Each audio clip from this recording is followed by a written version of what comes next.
안녕하세요. 김이사입니다. 오늘은 국제결혼 피해 사례, 피해 예방 그 7번째 이야기 상담 후 중요성 이런 부분으로 얘기를 한번 해보겠습니다. 우리가 보통 보면 자극적인 소재에 노출되어서 국제결혼을 좀 편협하게 보는 그런 경향이 없지 않아 있거든요. 보통 베트남 국제결혼이라고 하더라도 대충 보면 국제결혼 업체, 그리고 한배 부부들, 그리고 관련업에 종사하는 분들, 많은 전문가들이 존재하죠. 근데 이 상담을 전문으로 해주거나 상담가라고 하는 분들 중에서 정말 좋은 뜻으로 상담을 해주시는 분들이 몇이나 있을까 싶어요. 오늘 하고 싶은 얘기는 국제결혼 피해센터 이 부분을 한번 얘기를 해보고 싶었어요. 보통 국제결혼 피해센터라고 하는 곳들이 여러 군데 있죠. 근데 국제결혼 피해센터라고 하는 곳들이 사실은 자신의 이익을 위해서 움직이는 집단들이라는 얘기를 하고 싶어요.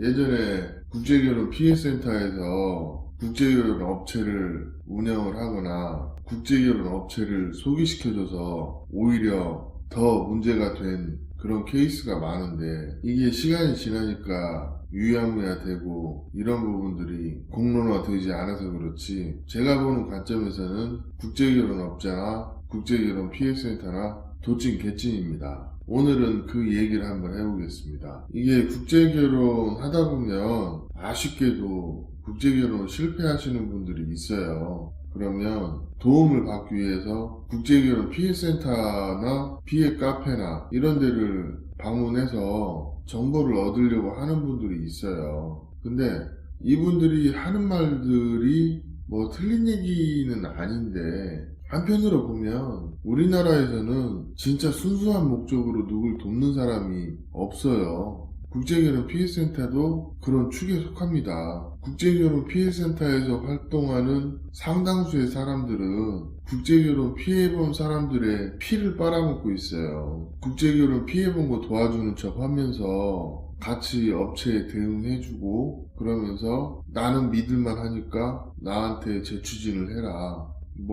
이렇거나, 아니면 그렇게 크게 잘못한 것도 없는데 업체가 잘못했다는 식으로 부각을 해서 문제를 만든 다음에 소송이나 고소로 가고, 그러고 나서 변호사를 소개해 준다거나 그런 식으로 프레임을 짜죠. 이 사람들이 자신에게 도움이 안 되는데 순수한 목적으로 도와준다? 사실은 그렇지가 않거든요. 그리고 국제결혼을 하다 보면 국제결혼에 대한 관련 정보랍시고 굉장히 편향적인 정보를 제공하는 채널들이 많아요. 예전에도 한번 언급했지만 인터넷에 돌아다니는 정보가 다 100% 옳은 정보라고 얘기할 수 있을 만한 그런 정보가 얼마나 있을까요? 대부분 그냥 이렇게 하면 성공할 수 있다 카더라, 이런 정보가 대부분이죠. 제가 국제결혼에 대해서 상담이나 교육이나 이런 게 늘 중요하다고 하지만, 한편으로는 이게 왜곡된 부분이 너무 많다는 거예요. 왜?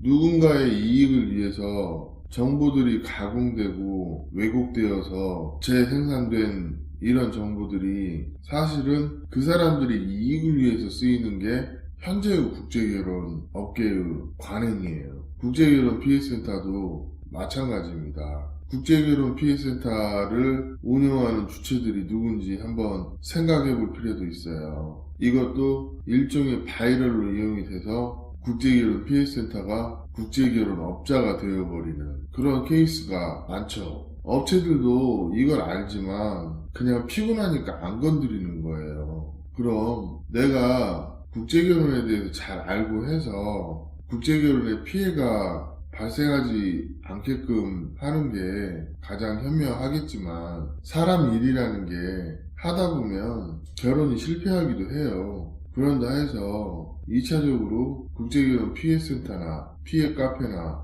이런 데서 활동하시는 분들의 감언이설에 속아서 2차 피해를 보지 말라는 의미로 얘기를 하는 거예요. 간혹 좋은 뜻으로 조언을 해주고 상담을 해주시는 분들도 있긴 합니다만, 전반적으로 봤을 때 그런 데에서 활동하는 사람들 중에 상당수가 다른 목적이 있어서 구독자님들에게 접근하는 걸 수 있으니까, 이런 부분에 대해서 잘 인지를 하시고 2차 피해가 없도록 하는 게 정말 중요합니다. 저도 예전에 국제결혼 피해센터하고 트러블이 있어서 제가 그분들한테 직접 했던 얘기예요. 대부분 그걸 운영하는 장들은 순수한 목적으로 하시는 분들도 많은데, 그 운영하는 운영진들 중에서 일부가 사심을 채우기 위해서 그런 피해센터나 피해 카페를 이용해서 바이럴을 한단 말이에요. 이게 유튜브도 비슷해요. 유튜브의 생리를 모르시는 분들은 이 사람이 무슨 정보를 제공하기 위해서 이러는 것 같지만,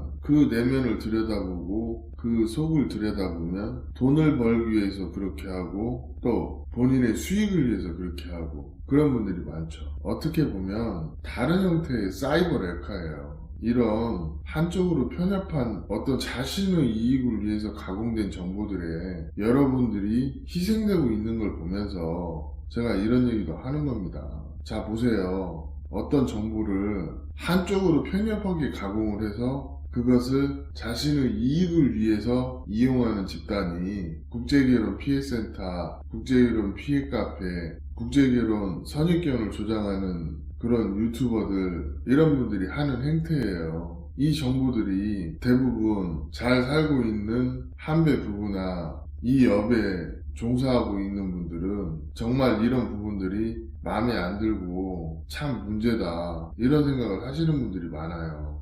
왜?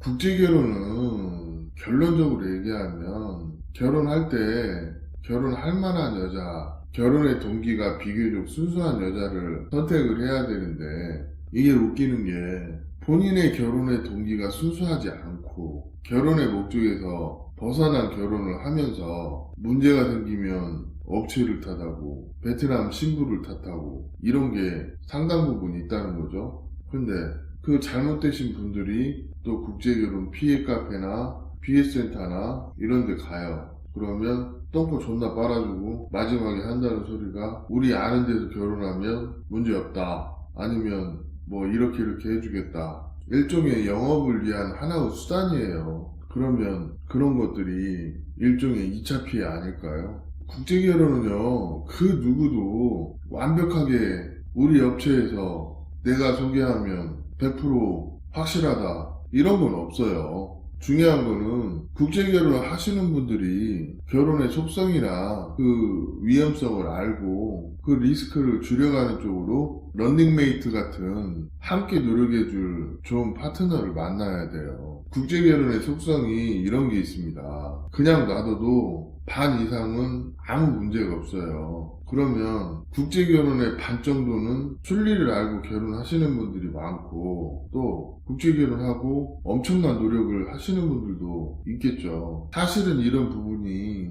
잘 알려지지 않은 국제결혼의 긍정적인 면인데, 솔직히 잘 진행되는 사람들 입장에서는 굳이 불편하지 않은데 인터넷에 떠들 필요가 없겠죠. 대부분 인터넷에서 떠드는 사람은 어떤 목적이 확실한 분들이 그런 행동을 하는 거예요. 자신의 이익을 위해서 정보를 가공해서 편협한 정보를 제공하고 이익을 편취하는 집단, 또는 유튜브를 통해서 자극적인 소재들을 내보내서 사람을 선동하고 정보를 왜곡해서 돈을 버는 집단. 사실은 제가 봤을 때 이 국제결혼 실패를 다루는 그런 분들을 어떤 고객님이 이런 얘기를 하대요. 국결 수비대라고. 이 국결 수비대들이 사실은 뭐 무슨 좆반다고 이익이 있다고 그런 행동을 하겠습니까?